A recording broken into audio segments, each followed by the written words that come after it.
یہ صدائے حریت جموں کشمیر ہے۔ کشمیر اپ ڈیٹ کے ساتھ ابن سلام۔ واگہامہ، اسلام آباد اور آرت بڑگام میں ہزاروں کی تعداد میں لوگوں نے خطیب اور ضیاء الرحمان کے جنازوں میں شرکت کر کے آزادی کے حق میں اور بھارت کے خلاف نعرے لگائے۔ ان نوجوانوں کو بھارتی فوج نے ایک دکاندار کے ہمراہ بدھ کو لاوہ پورہ سری نگر میں شہید کیا۔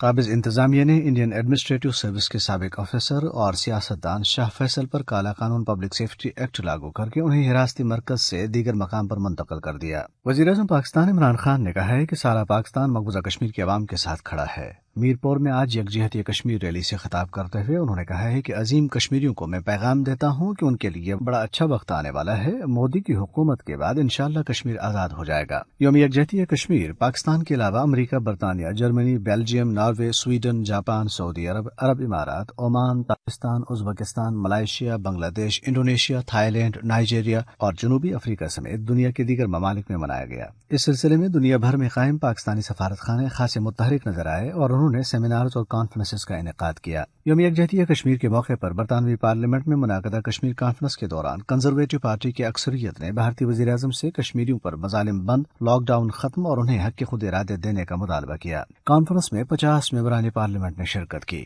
کمیونسٹ پارٹی آف انڈیا نے نریندر مودی کو خط لکھا ہے جس میں کشمیریوں پر پابندیوں کو ملکی دستور کی خلاف ورزی قرار دیتے ہوئے پابندیاں ختم اور تمام نظر بندوں کو رہا کرنے کا مطالبہ کیا گیا۔ اپ ڈیٹ ختم ہوا۔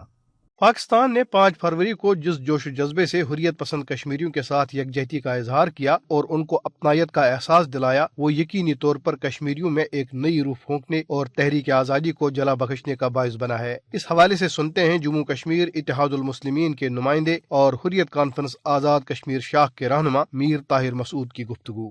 پورے پاکستان میں اور دنیا بھر میں جہاں کہیں پاکستانی رہتے ہیں، انہوں نے مقبوضہ کشمیر کے ساتھ یکجہتی کا مظاہرہ کیا۔ اس کا مقصد ہے کہ دنیا کو یہ باور کرایا جائے کہ کشمیریوں کے ساتھ جو وعدہ کیا گیا تھا کہ ان کو اپنے مستقبل کا فیصلہ کرنے کا اجازت ہو، کشمیری اسی یون چارٹر کے تحت اپنے ان حقوق کا استعمال کرنا چاہتے ہیں۔ اس کے بدلے میں کشمیریوں کو پیلٹ گنز، بلیٹس، لاٹھی چارج کا سامنا کرنا پڑ رہا ہے۔ کشمیریوں نے 1 لاکھ سے زائد جانیں قربان کی ہے اور ابھی بھی کر رہے ہیں۔ اب دنیا کو یہ دیکھ لینا چاہیے کہ جو بھارت نہتے کشمیریوں پر مظالم ڈال رہا ہے اس کو بند ہونا چاہیے۔ اس مسئلے کا حل کشمیری عوام کی خواہشات اور UN ریزولوشنز کے تحت ہونا چاہیے۔ پاکستان کی طرف سے کشمیریوں کے ساتھ محبت کا اظہار اور تحریک آزادی کی بھرپور حمایت کا اعادہ قابل تحسین ہے، تاہم مسئلے کشمیر کے حل اور بھارتی مظالم کے روک تھام کے لیے اقوام عالم کو قائل کرنا پڑے گا، جس کے لیے مزید سفارتی کوششوں کی ضرورت ہے۔